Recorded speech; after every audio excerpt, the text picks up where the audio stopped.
congrats on a fabulous debut this past Saturday against one of the top bantamweights in the world. You did it on short notice. You did it with everyone doubting you, and you proved a lot of people wrong. Not only did you prove you belong in there with top 35ers, but that you actually belong in the UFC. So great on you this past Saturday. I'm glad they rewarded you with an extra 75 Gs too. Yeah, man. No, it's a great feeling, man. I've been trying to tell the world, tell everybody that I can hang with these guys and that I'm good enough to be here, man. It's just good to finally hear it from other people, you know. Yeah, most definitely. So tell us, let's take us maybe round by round. You know, you get in there in round one, and you went at them right away. But with you taking the fight on short notice, did you feel like, hey, if I'm going to do something, I got to get it done early, or maybe flip the script and back him up, get in his head? Because I really loved your bravado. You know, you were talking with your body, with your actions, but also with your words. You know, it looked like you caught him off guard. This is just the way I fight, man. I'm always going forward. I'm always pushing the pace, and I don't believe in being out of shape, man. I don't believe that I had to get it done early. I don't believe I had to get it done late. You know what I mean? I'm always in shape to go 25, 30 minutes in a fight, and I knew I was going to be the guy in the better shape, and I pretty much showed that, man. He was tired in that fight, regardless if he was landing the punches, he was landing the shots. The more shots, I wasn't setting up my shots well enough. I wasn't feinting. I wasn't doing anything. I was trying to get into a bar brawl. You know what I mean? It was on 10 days notice. I didn't really think about what I should do to set up my shots. I kind of just wanted to hit them, man, and that's what you guys saw. In round one, you had success with leg kicks, something you didn't do as much in rounds 2 and 3. But you're right. We did see him slow. The announcers were saying that he was maybe looking up at the clock. What were you sensing towards the end of round 1 and as you were getting to round 2? What was working or what wasn't? And did you ever just have like a brain fog or even these UFC octagon jitters that first-time fighters have? No, man, the fight felt like every other fight. Like, realistically, once we got into the fight part, the stuff that kind of got to me was all the media and stuff that I'm not really used to dealing with at this kind of level, man. We have, like, in the lower circuit, there's small little pockets of that, but it's nothing like this. No extravagance to it. So that was the part that kind of got me. But fighting is what I love to do, man. I love to fight. I love to hit each other. I love to get hit. I love to know what this feeling is, to see who I am as a man and see how you are as a man. I asked him in the fight at one point. I was like, "You're tired, bro. I can see it. You're tired." And he was like, "Yeah." So I know I got to the dude, and I know that he's gonna remember me for the rest of his life. He's never gonna want to fight me again. And if he does, man, there's a lot of different things I'm gonna do in this fight if I ever have to fight him again, man. The leg kicks were working. I was landing a lot of leg kicks. I just should have kept going with them. My hands, I have to set them up with my feints. I have to move.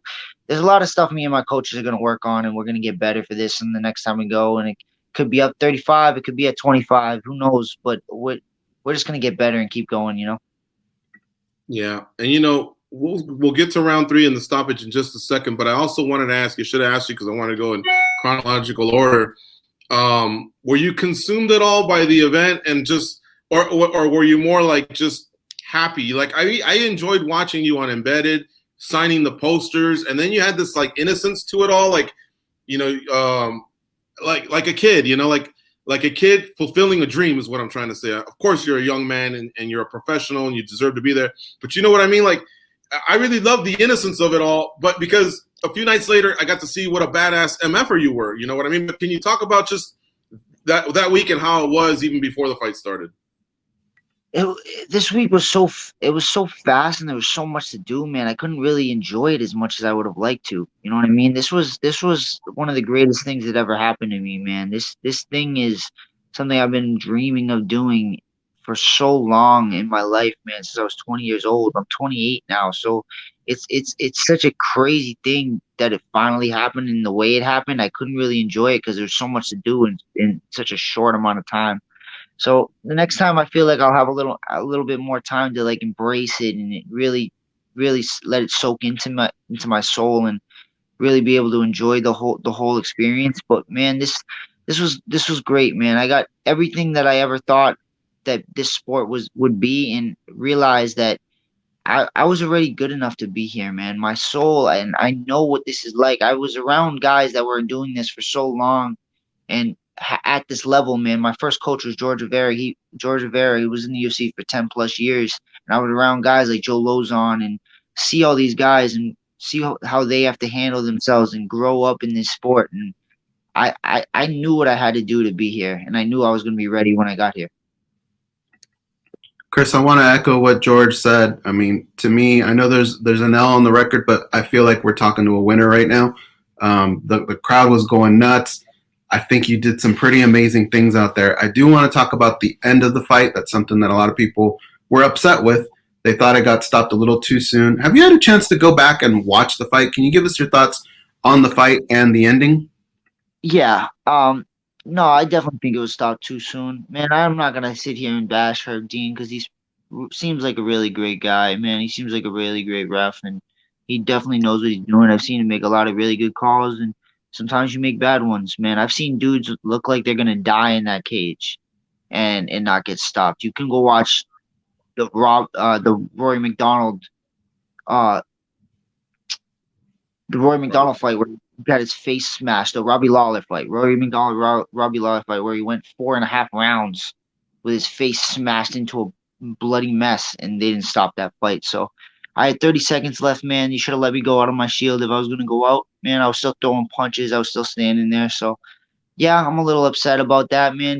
But if it went to decision, I would have lost the fight. So it doesn't really matter to me, man. A loss is a loss to me. I'm a very competitive person, and I understand like everybody's talking to me like man, don't be. It was 10 days notice. Don't be upset about the loss. I'm always upset about a loss, man. I'm a man. I got pride and I got a big heart, man, and it hurts. It hurts to lose. I wanted his face and I wanted his head on my wall, and I'll get back and we'll grow and we'll get better, and the next guy's gonna have to pay for it. You know, the situation that you're in now is so different than where you were, say, a month ago. At what point do you think the anger from the loss will go away, and you'll now start to focus on where you're at and what could possibly come? Like, if you were to lay out what the rest of the year could look like for you, what would you like from the UFC? The next few months is going to be real big on just setting up my businesses and setting up things that I need to do to be able to make money during this time and make money from this event.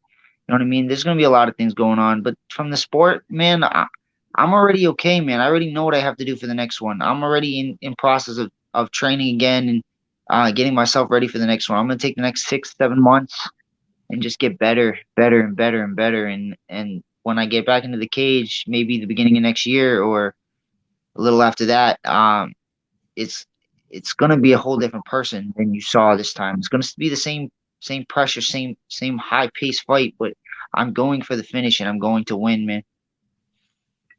Is there maybe one conversation that you had after the fight, whether it be a family member, someone from the UFC, or even Sean, if you spoke to him? Was there one that stuck in your head that you just think of over and over that really affected you?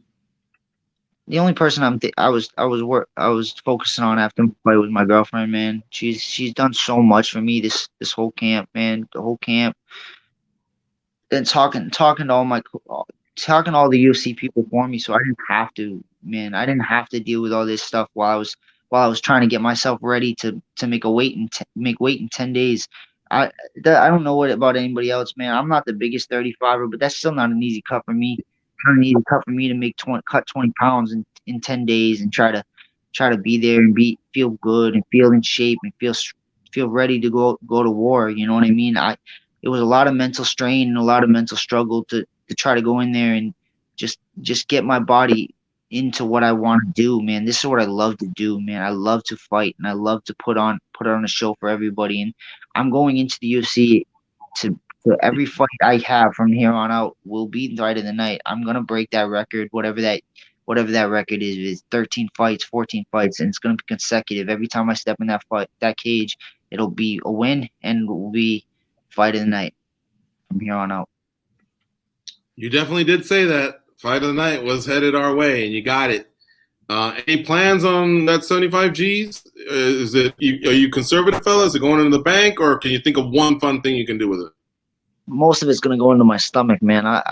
I'm a I'm a fat boy at heart, bro. For real. Like I just eat, man. I don't buy fancy clothes and fancy things, man. I'm gonna save most of it and try not to end up broke after this. You know what I mean? I don't want to have to do anything else ever again, man. I want to be a fighter and set myself up to do this for the rest of my life, and that's what I'm going for right now, man. Just trying to do this for the rest of my life.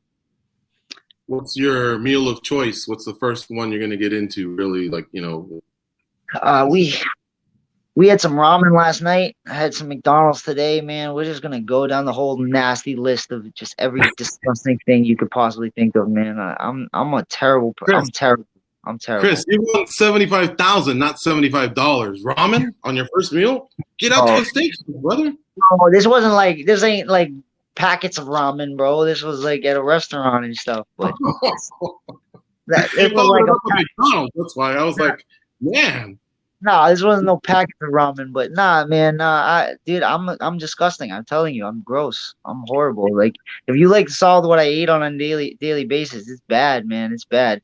So like, I like trash food. I don't know what's wrong with me, but we'll adapt. We'll culture ourselves eventually. So you did tease that maybe 25 could be in your future. I noticed you haven't.